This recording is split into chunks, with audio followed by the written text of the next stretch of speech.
Hello guys, hello mga ka-FBWels na ako diri giluto nga tulingan para ato itubak sa atong hutan. Wow! Samtang nagprito ta diri sa atong isda, matabin ko taghatpat sa atong mga utanon. Magputan ta ninyo guys. Maura ni atong gulay, agbati, malunggay, okra, tanglad, kalabasa, talong guys. Magutan ta ninyo guys kay para healthy ang atong pagkaon. Magkaon ta ning karne, maka high blood sa bulsa kay mahal. Warita sa gulay. Paspasi day inde Jocelyn. Barog para magbali sa isda nga para isagol sa atong gulay. Gulay is makulay ang buhay.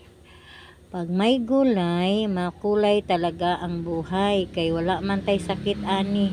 Bahalag magsitag ka og pulos dahon sa mga gulay. Kay masustansya manipod sa atong lawas, layo sa sakit. Kay magsigitag ka, kaysa magsigitag kaon aning mga karni, baboy, maka high blood man na. May ning gulay, bahalag kada adlaw kay healthy pod atong buhay. Di ba? Mana. Luto na ang atong utan Bisaya. Lutong Pinoy. Thank you for watching. Bye-bye.